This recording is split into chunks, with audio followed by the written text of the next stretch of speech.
कि जितना देश दूसरों का ऐसा जितना हमारा भी है। हम मरने के लिए पैदा नहीं हुए, जो चाहता है हमारी हत्या कर देता है। मूछे रखने पे, घोड़ी पे बैठने पे, मटकी छूने पे हमारी हत्या हो रही है। क्या बदला है सर 70 साल बाद भी? दलित पिछड़े मुसलमानों पे हिंसा नहीं रुक रही है सर। मेरा आपसे संरक्षण के साथ ये आग्रह है कि इन घटनाओं को रोका जाए और देश किसी की बपौती नहीं है।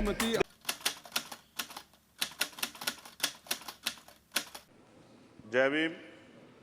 महामहिम राष्ट्रपति जी के अभिभाषण पर धन्यवाद प्रस्ताव पर बोलने को आपने मुझे अवसर दिया, इसके लिए मैं आपका आभारी हूं। सभापति महोदय, सर्वप्रथम मैं बहुजन समाज में जन्मे सभी संतों, गुरुओं, महान पुरुषों को नमन करता हूं, जिनमें महात्मा ज्योतिबा फूले, डॉक्टर बाबा साहब अम्बेडकर और मान्यवर काशीराम साहब को मैं याद भी करता हूं आज के दिन पर।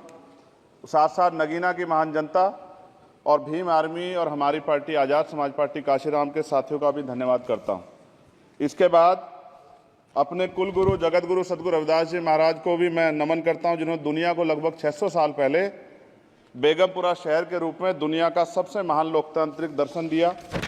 अध्यक्ष महोदय, माननीय सभापति जी, 14 अगस्त 1947 को ये देश अंग्रेजों के अधीन था। 15 अगस्त 1947 को हम लोग आज़ाद हुए।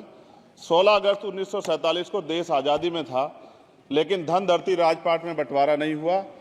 जो साधन संसाधन थे उनमें बंटवारा सही रूप से न होने के कारण एक बहुत बड़ी आबादी सुविधाओं से वंचित और सम्मान से वंचित रह गई। उनको सम्मान देने के लिए और अंतिम व्यक्ति तक सुविधाएं पहुंचे, इसके लिए लोकतंत्र की व्यवस्था हुई। लेकिन आज़ादी के 70 साल बाद भी हम कहाँ खड़े हैं, इस पर ये चिंता का विषय है।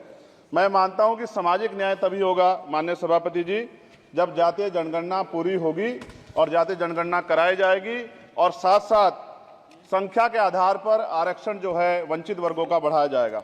उसके साथ साथ जब राष्ट्रपति जी अभिभाषण पर बात रख रही थी तो उन्होंने शहरी और ग्रामीण क्षेत्रों के विकास की बात कही और ये भी कहा कि दुनिया में सबसे उत्तम शहर हमारे यहाँ बने।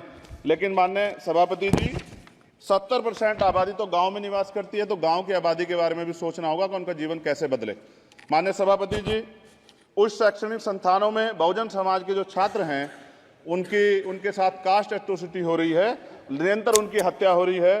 साथ साथ जो सरकारी कर्मचारी हैं दफ्तरों में, उनके साथ भी जो SC ST OBC और मुस्लिम और अन्य धार्मिक अल्पसंख्यक उनके साथ भी माननीय सभापति जी जातिगत और धार्मिक जो है शोषण किया जा रहा है। इसलिए मेरी मांग भी है कि पुरानी पेंशन को भी अध्यक्ष जी बहाल किया जाए। जो कर्मचारी देश की सेवा में लगे हैं उनका भी सम्मान होना चाहिए।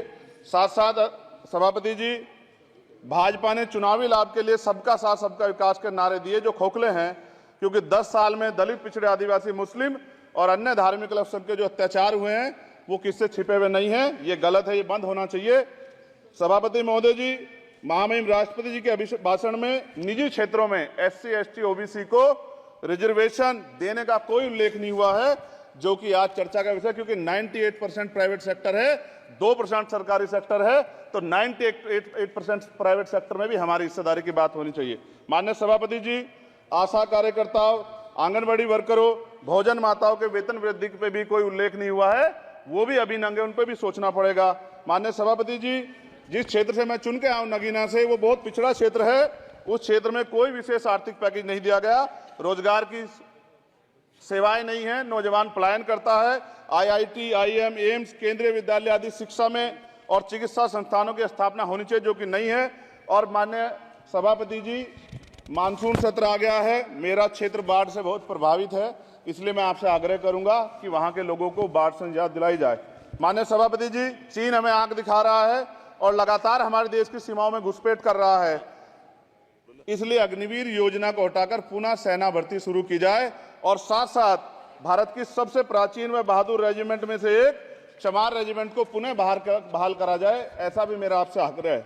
माननीय सभापति जी, पिछले सारे प्रधानमंत्रियों ने मिलकर जितना कर्ज लिया है उससे दुगना कर्ज हमारे वर्तमान के प्रधानमंत्री जी ने लिया है। किसान अगर अपना कर्ज माफ कराने के लिए जाता है तो लाठी झेलनी पड़ती है, जबकि सरकार ने धन्ना सेठों का 15 लाख करोड़ रुपया माफ किया है। इस ओर हमें ध्यान देना पड़ेगा, हमारी आने वाली पीढ़ियों को ये कर्ज चुकाना पड़ेगा। माननीय सभापति महोदय जी, किसानों को MSP की लीगल गारंटी तथा किसानों का कर्ज माफ होना चाहिए। साथ साथ 2 अप्रैल 2018 को SC/ST के बच्चों पे बहुत बड़े पैमाने पे मुकदमे लगे थे। वो हमारी लड़ाई सही थी, ये सुप्रीम कोर्ट ने माना और बाद में सरकार ने माना। वो मुकदमे तुरंत वापस होने चाहिए। माननीय सभापति जी, प्रेस जो है उस पर भी शिकंजा कसा जा रहा है। जो पत्रकार सरकार के खिलाफ बोलता है नौकरी से हाथ धोना पड़ता है, और सोशल मीडिया हमारा हथियार है, उस पर तरह तरह के प्रतिबंध लगाए जा रहे हैं और विरोध करने वालों को सोशल मीडिया हैंडल भी सस्पेंड करा दिए जा रहे हैं। साथ साथ सभापति जी, पेपर लीक और परीक्षाओं के कैंसिल होने से देश के नौजवानों का भविष्य खतरे में है। नीट, यूपी सिपाही भर्ती सभापति जी और 69,000 शिक्षक भर्ती में आरक्षण घोटाला हुआ है, कोई पूछने वाला नहीं, खून के आंसू रो रहे हैं बच्चे, बेरोजगारी का दंश युवा झेल रहे हैं। इसलिए मेरा आग्रह है कि युवाओं के लिए कृपया समाप्त करें।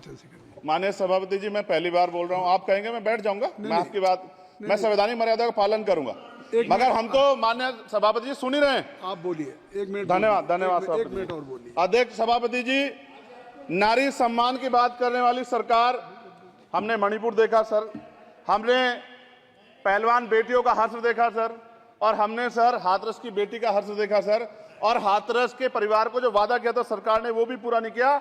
और महिलाओं में भी, स्पेशली दलित, पिछड़े और मुस्लिम वर्ग की, आदिवासी वर्ग की महिलाओं के साथ आज भी NCRB का डाटा कहता है सर जो जुल्म हो रहा है वो सहनीय नहीं है सर। साथ साथ कोविड में तैरती, हमने कोविड में बहुत सुना सर, कोविड में तैरती लाशें भी गंगा में हमने देखी है सर, और मजदूरों का हाल भी हमने देखा है। सभापति जी, बस सब समाप्त कर रहा हूं। नोटबंदी पे छोटे मजले उद्योग की जो कमर टूटी वो भी हमने देखी है। सभापति जी, शैक्षणिक संस्थानों, विश्वविद्यालयों में, चिकित्सा संस्थानों में OBC ST के योग्य अभ्यर्थी को NFS करके जिस तरह निकाला जा रहा है, लेटरल एंट्री करके जिस तरह हमारे रास्ते बंद किए जा रहे, ये भी हम देख रहे हैं सभापति जी। साथ साथ मेरा ये कहना है सर, ये सबका इशू है कि प्राइवेट कर्मचारी सर और सरकारी भी कई जगह पे 8 से ज्यादा घंटों से काम करते हैं, और उनको जो सर उचित वेतन भी नहीं मिलता, तो न्यूनतम वेतन 20,000 रुपए तय हो और 24 घंटे की ड्यूटी। उदाहरण के तौर पे यूपी पुलिस सर बहुत पूरा काम करते हैं वो लोग, वो राज्य के विषय हैं। आप सर मैं आपके राज्य सरकार के लिए भी आपके संज्ञान में डाल रहा हूं। विषय सर पुलिस सब जगह है सर, लेकिन सवाल ये है सर, बहुत पसीना बातें हैं, 8 घंटे की ड्यूटी और वेतन विसंगति, वोटर स्कीम से उनको जो बाहर किया जाए। माननीय सभापति जी, 1 मिनट चाहिए सभापति जी। राष्ट्रपति जी ने धर्म के बारे में बात की थी। राम मंदिर से पहले हमारे गुरुघर तुगलकाबाद का फैसला आया था राष्ट्रपति जी, वो सभापति जी अभी तक दिल्ली में स्थित सदगुरु रविदास जी महाराज का गुरुघर नहीं बना। साथ साथ सभापति जी, अपनी बात को खत्म करते हुए मैं आपसे कहना चाहता हूं कि जितना देश दूसरों का है सर, इतना हमारा भी है। हम मरने के लिए पैदा नहीं हुए, जो चाहता है हमारी हत्या कर देता है।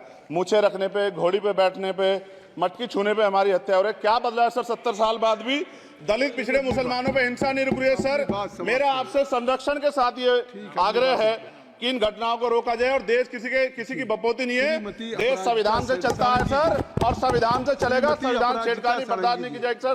धन्यवाद। जय भीम, जय भारत। सुनेगा भारत पर और वीडियो देखने के लिए चैनल को सब्सक्राइब करें और बेल आइकॉन को दबाएं।